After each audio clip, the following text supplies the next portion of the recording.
Hello everyone, आप सभी का स्वागत है माइंड बूस्टिंग क्लासेस पर। इस वीडियो में हम कक्षा 6 हिंदी की पाठ्यपुस्तक से पाठ 8 ऐसे ऐसे के प्रश्न उत्तर देखने वाले हैं। तो चलिए शुरू करते हैं वीडियो को। उससे पहले चैनल को सब्सक्राइब कर दीजिए। प्रश्न संख्या 70 पर आप अपनी बुक का प्रश्न संख्या 70 यानी 70 देखेंगे तो उधर आपको क्वेश्चन आंसर्स दिख जाएंगे। तो इसमें पहला जो प्रश्न है वो है, सड़क के किनारे एक सुंदर फ्लैट में बैठक का दृश्य, उसका एक दरवाजा सड़क वाले बरामदे में खुलता है, उस पर एक फ़ोन रखा है। तो इस बैठक की पूरी तस्वीर बनाओ। बैठक क्या है, देखिए आपको ये दिया गया है कि देखो फर्श पर एक सुंदर कालीन बिछा है, एक तरफ सोफा रखा है, उसके सामने एक छोटी और डिजाइनर मेज रखी है जिस पर फूलदान तथा अखबार और अन्य पत्रिकाएं रखी हुई हैं। सामने दीवार पर टेलीविजन लगा है, कोने में एक छोटी मेज है जिस पर एक टेलीफोन रखा है, कमरे की खिड़कियां और दरवाजों पर पर्दे लगे हुए हैं। ठीक है, अब ये सब है आपके पास। इसको देखकर आप अपनी इमेजिनेशन से एक बहुत सुंदर तस्वीर बना सकते हैं।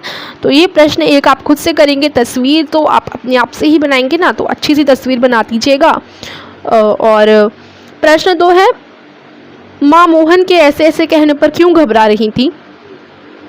आंसर है, मोहन को पेट में दर्द हो रहा था जिसका कारण भी पता नहीं चल पा रहा था। कोई बड़ी बीमारी होने के बारे में सोचकर वह घबरा रही थी। ठीक है, ऐसे ऐसे कौन से बहाने होते हैं, ऐसे कौन से बहाने होते हैं जिन्हें मास्टर जी एक ही बार में सुनकर समझ जाते हैं। ऐसे कुछ बहानों के बारे में लिखो। जैसे लास्ट में उसके ऐसे ऐसे को, मोहन के ऐसे ऐसे को मास्टर जी एकदम अच्छे से समझ गए थे। तो ऐसे आपको कुछ बहाने बताने हैं जिनको जो टीचर्स हैं, जो मास्टर जी हैं, वो अच्छे से समझ जाते हैं। पेट में दर्द, सिर में दर्द, चक्कर आना, होमवर्क की जो कॉपी है घर पर भूलना आदि, ये सारे के सारे बहाने जो मास्टर जी हैं वो अच्छे से समझ जाते हैं। उसके बाद 71 पेज पर भाषा की बात, यहाँ आपको प्रश्न दिए गए हैं। मोहन ने केला और संतरा खाया, मोहन ने केला और संतरा नहीं खाया, मोहन ने क्या खाया और मोहन केला और संतरा खाओ।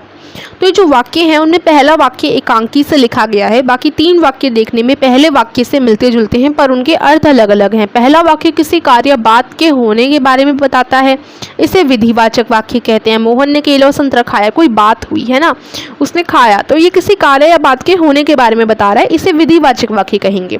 दूसरे वाक्य में नहीं खाया यानी वो कार्य नहीं हुआ ऐसा बताया गया है, तो उसे हम निषेधवाचक वाक्य कहते हैं।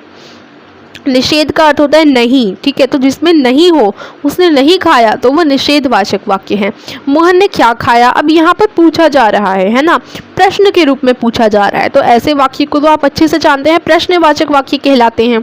और चौथे वाक्य में क्या है, चौथा वाक्य है, मोहन केला और संतरा खाओ। यहाँ ऑर्डर दे रहे हैं, हम बोल रहे हैं कि खाओ, उस कार्य को करने के लिए कहा जा रहा है, तो इसे हम आदेशवाचक वाक्य कहेंगे क्योंकि हम आदेश दे रहे हैं कि मोहन केला और संतरा खाओ। ठीक है, अब अगले प्रश्न पर एक वाक्य दिया गया है, इसके बाकी 3 रूप तुम सोचकर लिखो। बताना, रूथ ने कपड़े अलमारी में रखे। ठीक है, ये बताना, रूथ ने कपड़े अलमारी में रखे। नहीं या मना करना, रूथ ने कपड़े अलमारी में नहीं रखे। पूछना, रूथ ने कपड़े अलमारी में रखे। आदेश देना, रूथ अपने कपड़े अलमारी में रखो। तो ऐसे ही सारे के सारे वाक्य आप बना लेंगे। ठीक है, जैसे देखो, रूथ ने कपड़े अलमारी में रखे, ये बताना हो गया। नहीं या मना करना यानी निषेधवाचक हो गया, रूथ ने कपड़े अलमारी में नहीं रखे। पूछना प्रश्नवाचक हो गया, क्या रूथ ने कपड़े अलमारी में रखे। और आदेश देना आदेशवाचक हो गया, रूथ कपड़े अलमारी में रखो। ठीक है, तो ये आप वाक्य कर लेंगे, सारे रूप हमने लिख लिए वाक्य के। सो आई होप ये वीडियो आपको अच्छी लगी हो तो वीडियो को शेयर कीजिए, चैनल को सब्सक्राइब कीजिए, और ऐसे ऐसे पार्ट के एनिमेटेड वीडियो देखने के लिए डिस्क्रिप्शन में जाकर आप देख सकते हैं, लिंक मैं आपको दे दूंगी। Thank you for